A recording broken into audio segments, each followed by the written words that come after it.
S'en suivra alors le tirage au sort des différentes poules, avec comme souci principal d'éviter les regroupements géographiques au sein de même groupe. Après avoir bénéficié d'un tirage favorable en 2010 avec le Mexique, l'Uruguay et l'Afrique du Sud, la France ne sera pas tête de série et pourrait rencontrer le Brésil ou l'Allemagne dès le premier tour. Lors du tirage fictif réalisé hier, la France a hérité du groupe de la mort avec le Brésil, l'Italie et l'Australie. Clin d'œil du destin ou signe prémonitoire, toujours est-il que la France pourra compter aujourd'hui sur un porte-bonheur nommé Zinedine Zidane.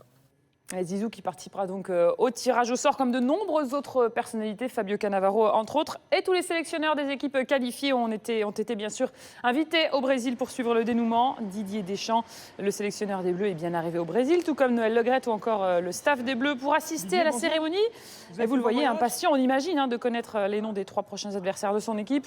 On écoute Didier Deschamps, c'était hier à son arrivée sur le sol brésilien où il a pu retrouver son copain de France 98.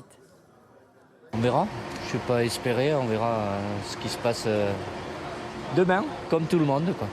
Je ne joue pas appris, c'est toujours comme ça de toute façon. Après, dire que c'est un bon ou mauvais, tout dépend après ce qui se passe sur le terrain. Donc, mais il peut y avoir des tirages sur le papier qui peuvent être plus ou moins compliqués, c'est vrai. C'est bien de pouvoir commencer par des adversaires difficiles et de se mettre d'entrée dans le bain.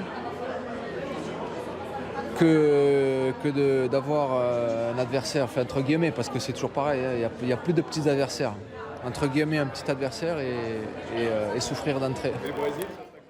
Et le tirage au sort de cet après-midi au Brésil pourrait bien être marqué par un grand hommage rendu à Nelson Mandela, l'ancien président de l'Afrique du Sud décédé hier soir à 95 ans. Lui qui a consacré toute sa vie à son pays et qui a bien souvent mis le sport à contribution.